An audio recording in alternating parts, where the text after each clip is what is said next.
ചൂടോടെ ഇവിടെ ഇപ്പം എന്താ പറയണത്?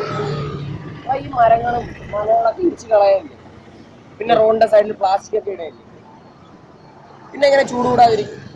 ഇതൊക്കെ ഈ നാട്ടിലെ ആൾക്കാർക്ക് പറഞ്ഞു കൊടുത്തവർക്ക് മനസ്സിലാവും. അങ്ങനെ ആരെങ്കിലും പറഞ്ഞു കൊടുത്താൽ അവൻ പിന്നെ മാവോയിസ്റ്റ് ആയി, അവനോട് തിരിക്കാൻ പാടില്ല, അവനോട് നിൽക്കാൻ പാടില്ല. നമ്മുടെ നാടിന്റെ കുഴപ്പമുണ്ട്. എടാ അതിപ്പോഴേ ഉള്ളതൊന്നുമല്ലല്ലോ, പണ്ടേ ഉള്ളതല്ലേ. പണ്ടേ ഉള്ളത് തന്നെ, ഇതിനൊരു മാറ്റം വേണ്ടേ?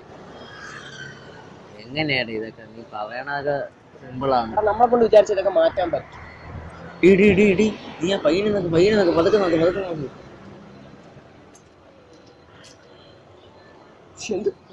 എന്തോന്നടി നിനക്ക്?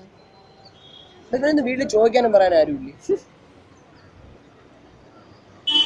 ഇങ്ങനെയാണ് ഇതൊക്കെ ഇട്ടുകൊണ്ട് വീട്ടിൽ നമ്മളെ സമൂഹത്തിന് മുമ്പ് കുടുംബന്മാരൊക്കെ നടക്കുന്നത്. അതിനൊന്നും ഒരു കാര്യമില്ല. നമുക്ക് ഉളുപ്പില്ലാതെ അവന്മാരെ അടക്കും. കണ്ടില്ലേ ഓരോ തമ്മിൽ പോയത്? എന്നൊക്കെ എന്നടേ ഇതൊന്നും നമ്മുടെ സമൂഹത്തിനൊന്നും പറ്റിയതല്ല. നമുക്ക് നമ്മുടേതായ സംസ്കാരമുണ്ട്. ആ സംസ്കാരം ചെന്നേ പോയടേ. സംസ്കാരം ഇല്ല, ഒന്നുമില്ല. മാറ്റണോ? ഒരു മാറ്റം എന്താണെന്നാണ് നമ്മുടെ നാടിന് ആവശ്യം.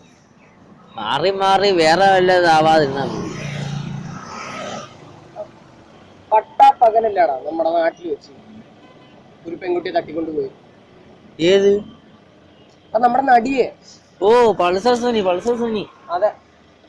എന്നിട്ട് നമ്മുടെ പോലീസിന്, നമ്മുടെ ഭരണകൂടത്തിന് അവൻ എന്ത് ചെയ്യാൻ പറ്റി?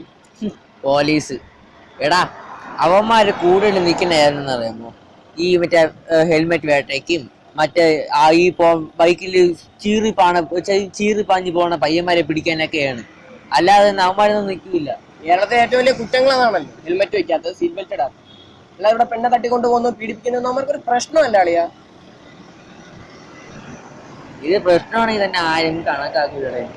എല്ലാം ഇതേപോലെയൊക്കെ. ഇതൊക്കെ മാറണം. എങ്ങനെയാടേ? അത് നമ്മളെ കൊണ്ട് വിചാരിച്ചാൽ പറ്റും. നമ്മൾ തന്നെ വിചാരിക്കണം. അല്ലാതെ ഇതൊന്നും ചെയ്യാൻ പുറത്തൊന്നും ആരും വരത്തൊന്നുമില്ല. നമ്മളെ നല്ല പ്രശ്നങ്ങൾ തീർക്കാൻ നമ്മൾ തന്നെ ചെയ്യണം. ഇവന്മാരൊക്കെ നമ്മുടെ കയ്യിൽ നമ്മൾ ചെയ്യണം അളിയാ, നമ്മൾ ചെയ്യണം.